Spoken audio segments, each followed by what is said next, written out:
friends, and welcome back. It is still Wednesday, November 10th, 2021. I'm the Drunk Pokeroo, and it's beer time again. So I went to the LCBO today. I was in search of some bourbon that I'd heard of and couldn't find.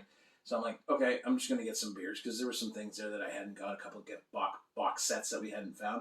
And I'm walking through the cooler, and I walk by, and then I stop, and I turn around again, and I'm like, Anderson. It has been a hot minute since we've had Anderson Craft Ales. One of my favorite IPAs, and it just got me thinking this because we just had a West Coast IPA that was okay. And that made me think of why not have one of these before I make dinner. Because Anderson does something, and they are on a list of, there's not a ton of breweries on it, but there is a nice list of breweries that I absolutely trust with my entire heart. That when they make a beer, it is what they say it is. When they make that IPA, that stout, this beer, Autumn, their Oktoberfest style beer. Easy pickup, 6, yes please. I do not buy 6 of anything anymore. Very, very rare. I shouldn't say never because I buy headstock. But even then I buy 4 headstock and 2 of something else. But when it comes to Anderson, I have 0 problems picking up the 6-pack when I see it at the LCBO. So I hope you do the same. Anytime you see it. Now, they've had like a sour or a ghost or whatever. You can grab that too. That's not my favorite style of beer, but I'll still buy it because it's Anderson. I know I'm going to like it. Like, it's going to be good into style. But whenever it's like their autumn, their spring, which is the German Pils, IPA, stout. Oh, they had a double IPA one time. Jesus. God, it was a good beer.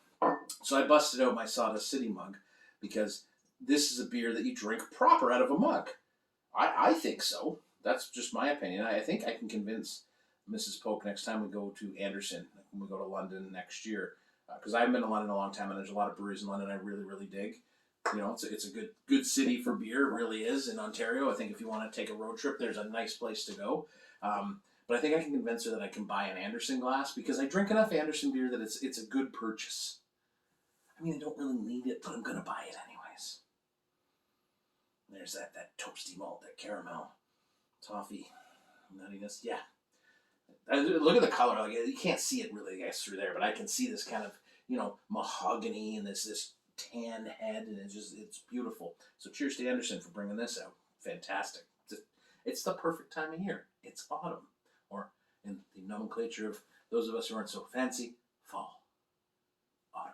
Cheers.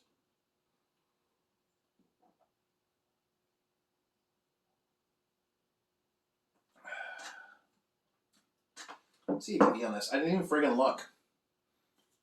5.5%. Okay, well, maybe big sips are not necessary, but that's okay. Wow, fantastic. Absolutely fantastic. Off the charts good, as always with Anderson. Now, again, we're going to talk about this, and we talk about this sometimes when we have beers like this. This is a Sunday beer written all over it. It absolutely does. It is toasted malt, biscuity, maybe a little bready, I would think. There's this kind of solid bitterness in the back, maybe even a little no hop spice, toffee, little nuttiness. Definitely has all the hallmarks of an Oktoberfest beer that you're going to want. Very, very good, very smooth. It's solid. So there's German noble hops. I just read that now. I'm picking that up, and I'm like, am I right or wrong here? So that's beautiful.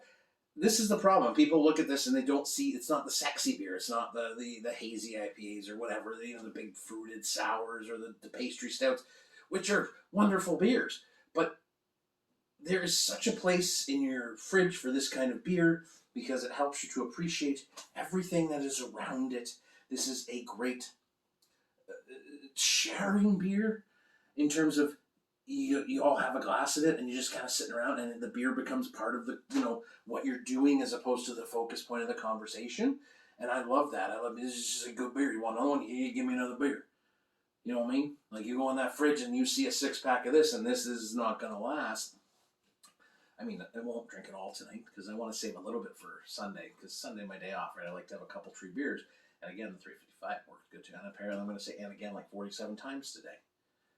So that's where we are. I just thought I would share that with you. I get excited about stuff like this because I really dig what Anderson throws down. I think they make some of the best beers in Ontario straight up to style.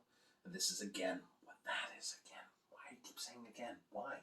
I have a mirror over here. I'm like, why are you doing that?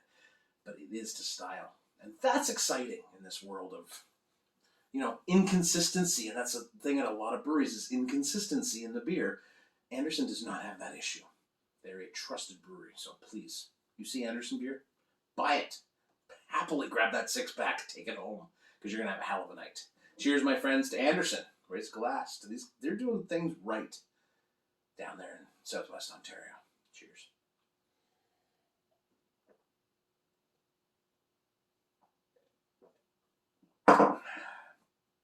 Another one.